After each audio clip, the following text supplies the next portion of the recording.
So this topic is actually quite a neglected topic in India because initially there used to not be many patients who were young Mm. and who developed cancers. So Correct. I always say that cancer is a disease of modernity, modernization. The more modern we are becoming, some our cells are not able to keep pace with that, and hence the cancer rates are increasing. And what Okay. we are also seeing is the number of young patients with cancer. Hmm.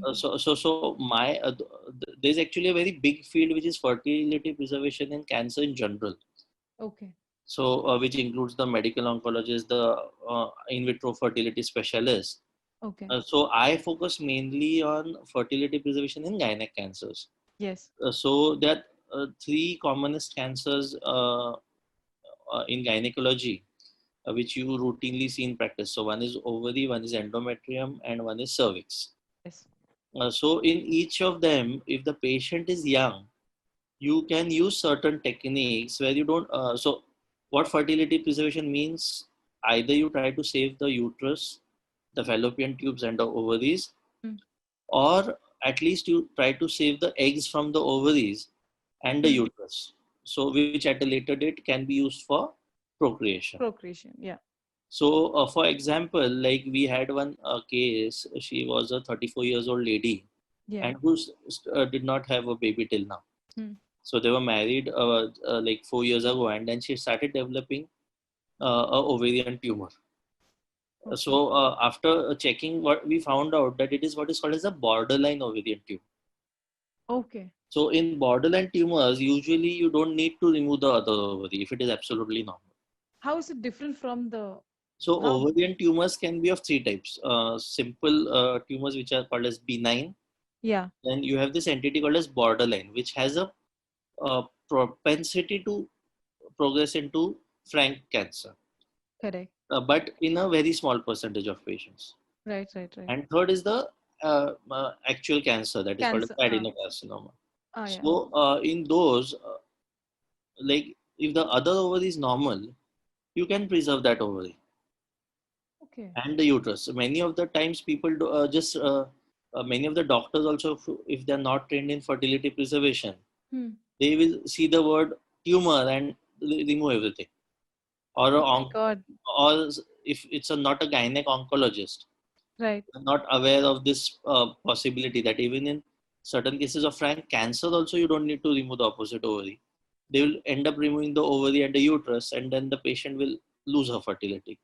Yeah. So it's like that. So in this patient we just removed the affected ovary, and we completed what is called as a staging surgery, where we remove other parts like the omentum and the peritoneum, but Okay. we keep the uterus and the other ovary intact. Intact. Yes. Yes. So Because within that is three, the main. That is yeah, the. so within 3 months from surgery, her menstrual cycles regularized, and now 2 years after surgery, she has even conceived. Wow. That's So it's amazing. like that. So basically, you need to know, have a knowledge about which entities you can preserve them. So Right. if like in a frank ovarian cancer, Hmm. keeping the uterus or removing the uterus doesn't harm the survivor. Okay. So if a patient is very desperate, ki nahi, I want to have a baby in my own womb. Huh. In certain selected cases, say for example, if one-sided ovary is involved and the other side ovary is involved, but you can harvest the eggs from that ovary. Okay. There are ways and means where you can harvest those eggs. Outside the womb. Yeah, Yes. and if the patient is already married, you the easier option is to fertilize what is called as the embryos. Yes. That means you take the sperm from the husband, fertilize that egg, and then embryo preservation is much more simpler than just cryopreservation of the eggs. Correct. It's cheaper also. Yes. Yes. So in such cases, we do that. We complete the treatment, Hmm. and then either using a hormonal manipulation, we can implant those embryo in the same lady Okay. in the uterus, or if not, if uterus has to be removed, then we have to think of surrogacy. This is only when the lady or the bearer, the lady is more into having the baby in her uterus. Exactly, exactly. So Yeah. that is for ovarian cancer. Then for endometrial cancers, fertility preservation can only be done in stage 1. Okay. So in a stage 1 proven cancer of endometrium, Yeah. in this subtype called as endometrioid adenocarcinoma. Right. So in that, using hormonal treatment, you can continue patient on non-surgical treatment Right. for a year or two. Correct. So if patient wants to conceive in that time, Hmm. she can finish conception and then you can undertake a completion surgery.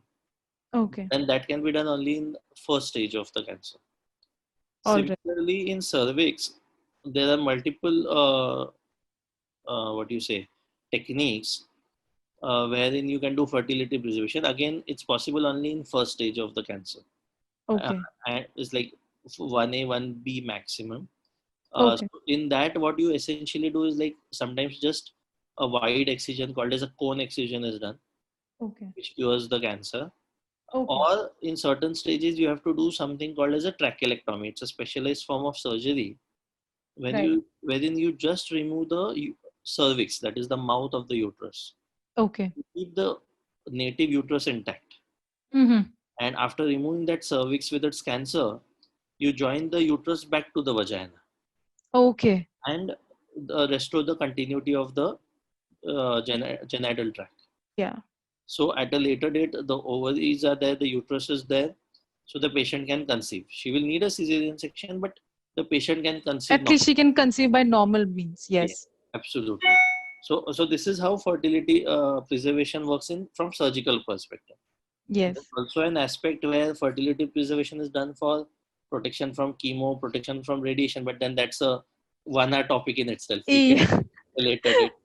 And later, definitely. This is so interesting. I did not know so much, like as it is. Basically, cancer has evolved significantly. Cancer treatment has evolved significantly. Unfortunately, many people are just not aware. It- Wow. it's like at an independent level also, I try to have more of my blogs and everything where we try to make people aware of this. In Right, fact, I doctor. think, with Zen Onco, we should start a regular monthly blog where we can cover each topic. We can take, Wow, that would be amazing, yeah, doctor. we That can would be take, amazing. say, myths or doubts from the general public, Hmm. and we can do a weekly or monthly blog for them. That It would. will be fantastic because there's so many technological advances. There are so many misconceptions. There are so many myths surrounding cancer treatment. We can Yeah. actually help people become Break aware them. of those Yeah, things. we'll help break those myths and break those stigmas. So, Yes. Doctor, again, coming to gynecology, we've heard of gynecologists and urologists. And could you please enlighten us on urogynecologists and what urogyne can? so actually, it's I would say a misnomer. It's not exactly a urogynecologist. Right. Some people use that word commonly because what has happened is many of the gynecologists also treat urological cancers and vice versa.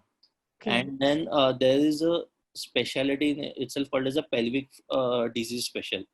Okay. So they usually deal with the non-cancer aspect of it.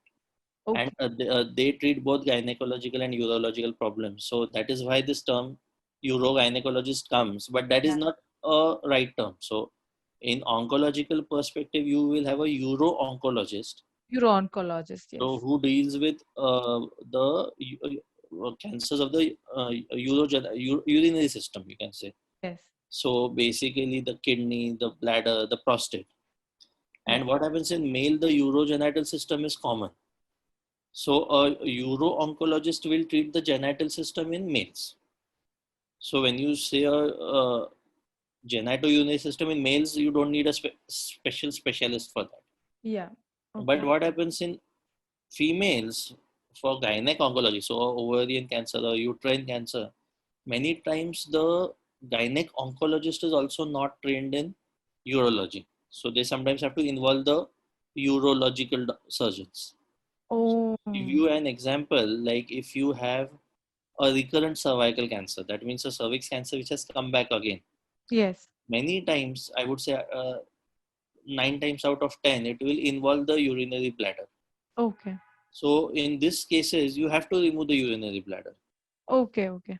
So what happens is once you remove the urinary bladder, the traditional technique used to be you have to do a stoma on the abdominal wall and the urine passes into a bag on that wall. Yes. Now, Yes. newer techniques are there wherein you involve the urologist and create what is called as a neobladder, Okay.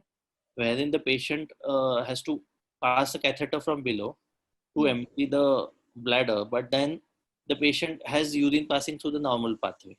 Okay. So, Okay. so this a gynecologist oncologist won't be trained. So he will have to involve, he or she will have to involve a Hmm. urologist. Hmm. So urogynecologist is not ideally a right term, It isn't but it? Yeah. usually both these branches are interrelated because even in the body they are closely related to each other.